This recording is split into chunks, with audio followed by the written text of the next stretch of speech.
karena adanya biaya overhead pabrik yang terjadi secara sporadik, menyebar, tidak merata selama jangka waktu setahun. Jadi ketika biaya overhead pabrik yang timbul pada bulan Januari akan berbeda, mungkin akan berbeda ataupun mungkin sama dengan biaya overhead pabrik yang terjadi pada bulan Maret. Namun ini juga akan bisa sama juga dengan bulan yang lain. Namun disebar secara tidak merata. Kita nggak akan tahu berapa overhead pabrik yang akan setiap periodenya. Karena itu adalah sifat dari overhead pabrik itu sendiri.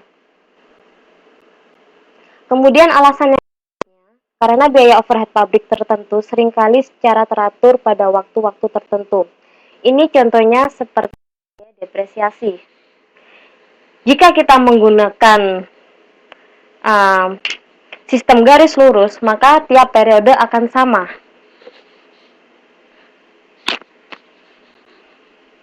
Kemudian dalam yang menghitung harga pokok produksinya dengan menggunakan metode harga pokok pesanan, manajemen memerlukan informasi harga pokok produksi persatuan pada saat pesanan dikerjakan. Padahal,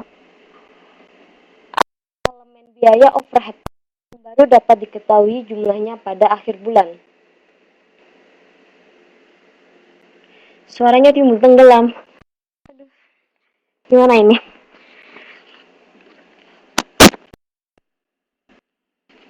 Maaf ya.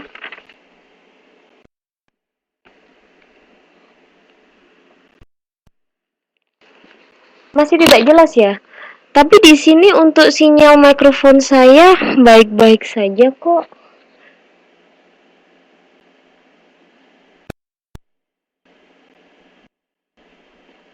Kenapa ini?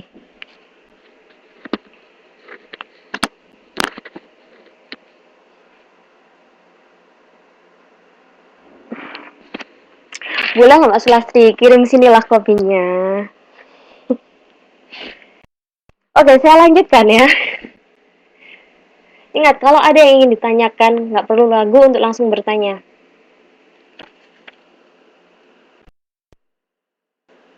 Nah, bagaimana langkah-langkah untuk menentukan tarif biaya overhead pabrik itu sendiri?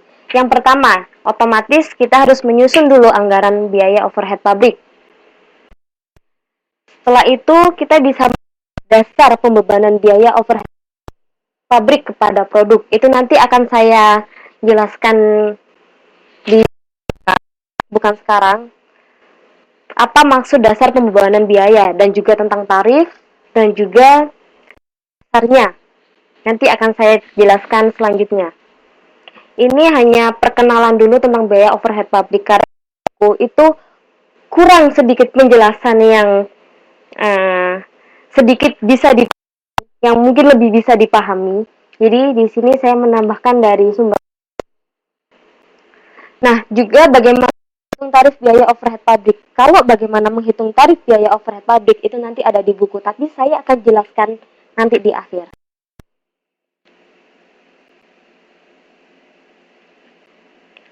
Oke, jadi nggak masalah ya. Waalaikumsalam Mbak Rindi. Selamat bergabung.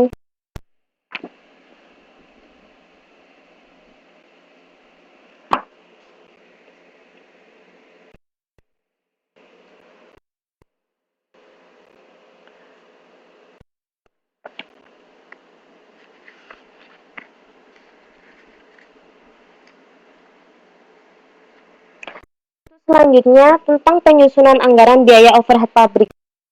Kalau di buku itu ada 5 estimasi aktivitas yang dapat digunakan dalam penyusunan anggaran biaya overhead itu di buku.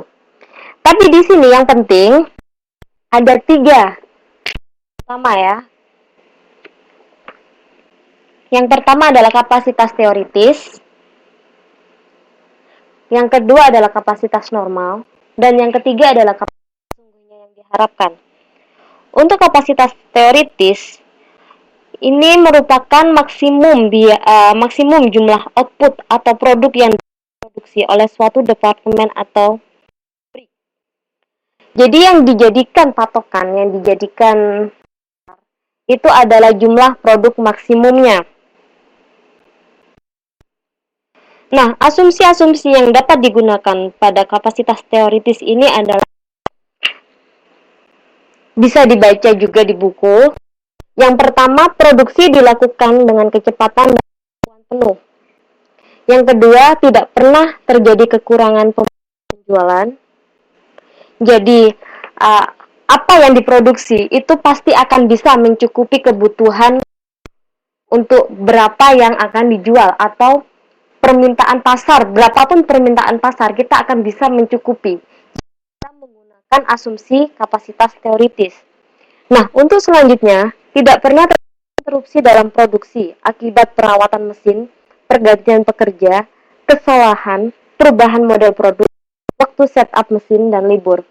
Jadi karena kita menggunakan asumsi kapasitas teoritis, asumsinya perusahaan pasti akan tahu dengan jelas, tahu dengan pasti bagaimana keadaan dari perusahaannya, bagaimana kemampuan perusahaannya dalam berproduksi.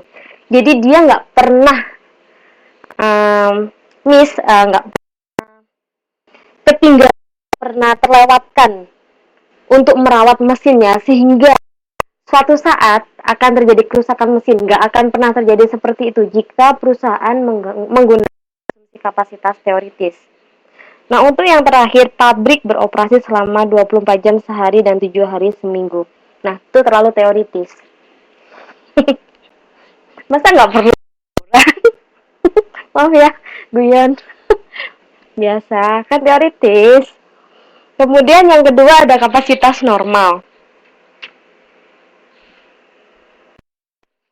Untuk kapasitas normal, ini merupakan kapasitas produksi yang didasarkan pada kapasitas produktif praktikal. Jadi, asumsinya perusahaan itu akan istilahnya mengawasi terus setiap proses produksi, mencatat bagaimana perilaku produksi dari perusahaannya, hingga suatu saat jika ada masalah proses produksinya, dia akan bisa menyelesaikan masalah tersebut berdasarkan apa yang telah dipelajari dari proses-proses produksi sebelumnya. Itu kita menggunakan kapasitas normal.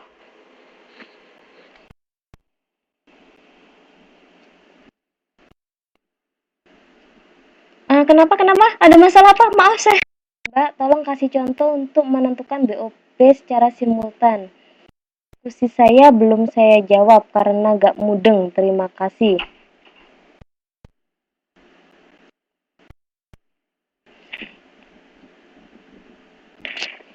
BOP secara simultan. Itu ada di mana? Diskusi. Diskusi apa ya? Kok bingung?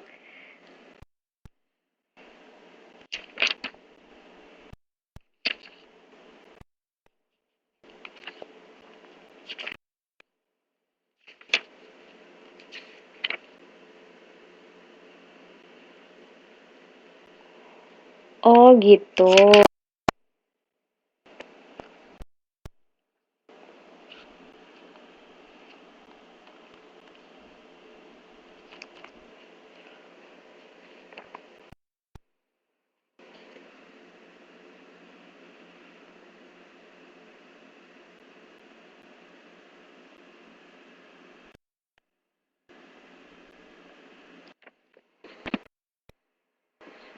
Alhamdulillah.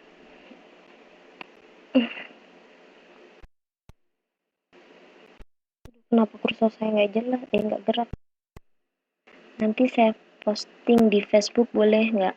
Iya, nanti diposting saja di Facebook semua pertanyaannya, semua permasalahannya ya, bukan pertanyaan, semua permasalahan bisa ditanyakan langsung atau diposting di Facebook saja juga nggak masalah. Mana saja.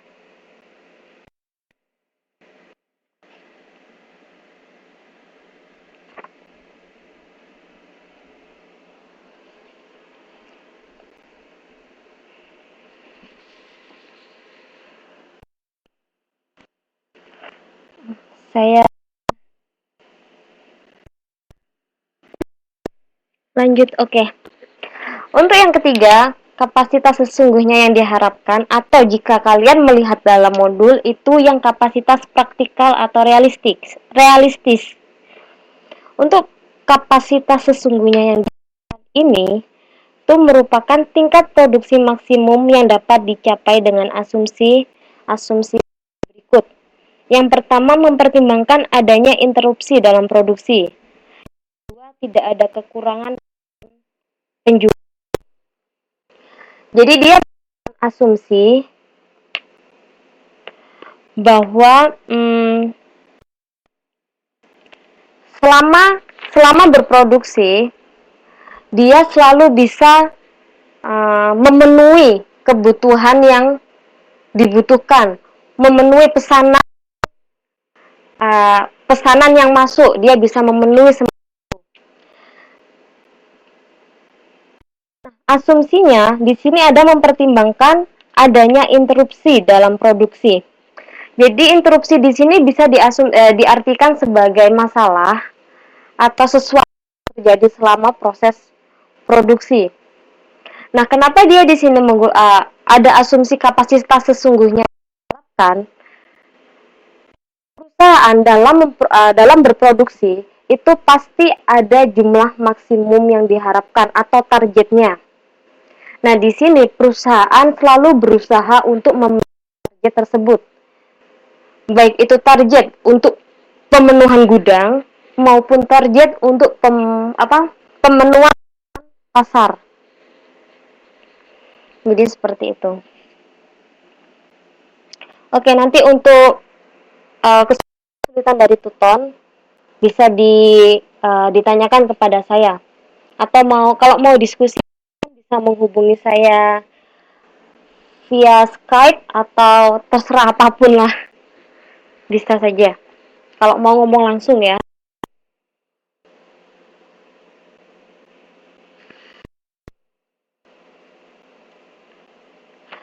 Nah, bagaimana kita memilih dasar pembebanan biaya overhead pabrik kepada produk? Ada berbagai macam dasar yang dapat kita pakai untuk membebankan biaya overhead pabrik kepada produk. Antaranya, satuan produk. Contohnya kalau terigu bisa pakai ton, jika dia roti pakai ton, berapa ton terigu, biaya bahan baku bisa digunakan untuk dasar pembebanan biaya. Kemudian biaya tenaga kerja langsung.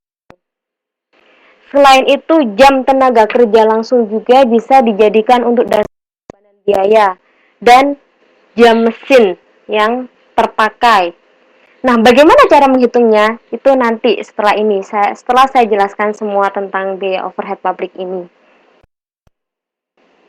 Nah, selanjutnya di sini ada grafik tentang tarif BOP atau biaya overhead pabrik. BOP yang dianggarkan yaitu pertama bahan baku yang digunakan, kemudian bisa taksiran jam kerja, jam mesin, kemudian taksiran biaya tenaga kerja langsung, kemudian taksiran unit yang dihasilkan, taksiran jam kerja langsung. Kalau ini taksiran biaya tenaga kerja langsung, yang ini taksiran jam kerja langsung. Jadi berapa jam karyawan itu bekerja secara total, semua karyawan ya. Nggak hanya menghitung satu orang karyawan saja, tapi secara keseluruhan karyawan yang, kalau ini tenaga kerja langsung berarti baik itu biaya tenaga kerja maupun jam kerjanya yang dihitung ada total dari semua tenaga kerja langsung yang seperti itu. Kemudian untuk taksiran jam mesin, ini berapa lama mesin itu dipakai untuk berproduksi hanya dalam satu periode.